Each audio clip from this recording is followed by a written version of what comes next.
ఇప్పుడు ఈ సర్పంచులు గెలిచారు కదా సార్, గెలిచిన సర్పంచులందరూ కూడా ఇప్పుడు బీఆర్ఎస్ కూడా బట్టిగానే దాదాపుగా ఒక మంచిగా 5,000 చిల్లర వచ్చారు. మొత్తం 12,700 చిల్లరలో 5,000 చిల్లర వాళ్ళే గెలిచారు. సో వీళ్ళందరినీ ఇప్పుడు కాపాడుకోవడానికి హరీష్ రావు గారు ఒక మాట అస్త్రం వేశారు, ఉపయోగించారు. సో ఎవరు కూడా కంగారు పడి పార్టీలు మారాల్సిన అవసరం లేదు.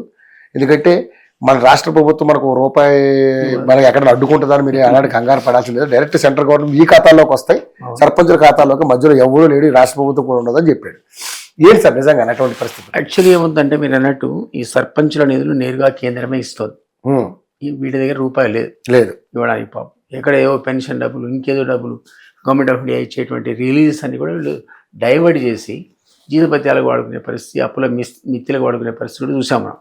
సో దీనికి మన స్టేట్ ఫైనాన్స్ కార్పొరేషన్ ఉంటుంది, వాళ్ళు రికమెండ్ చేస్తారు ఈసారి స్థానిక సంస్థలకు 1,000 కోట్లు ఇవ్వండి, లేదు 12,000 కోట్లు ఇవ్వండి. ఎప్పుడు కూడా గవర్నమెంట్ 500 కోట్లు 600 కోట్లు మించి ఇవ్వలే, సగానికి సగం కోత పెడతారు. ఎందుకంటే మిగిలిన అవసరాలకు వాడుకుంటారు. అది ఉన్నది కాబట్టి ఆ పరిస్థితి అసలు సెంటర్ ఇచ్చేదే పూర్తిగా చేరినప్పుడు వీళ్ళు అదనంగా ఇచ్చేయలేదే హరీష్ రావు చెప్పింది కరెక్ట్.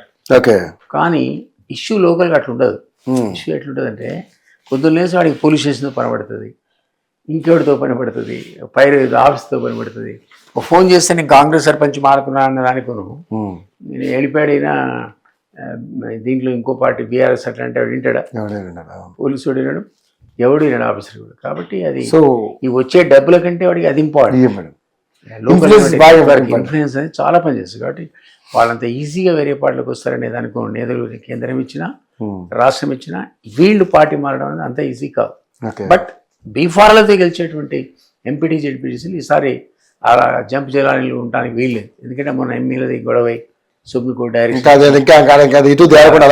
ఆల్రెడీ 5 సర్టిఫికేట్ ఇచ్చాడు, ఇంకొకరికి ఇవ్వాలి. ఇంత గందరగోళం ఉంది కాబట్టి ఇప్పుడు ఆ జంప్ చేయాలని అంత ఈజీ కాదు. జెడ్పీటీసీని ఎంపీటీసీని హరీష్ రావు ప్రొటెక్ట్ చేసుకోగలుగుతాడు కానీ సర్పంచ్ నువ్వు చేయలేదు. నా అంచనా అదే.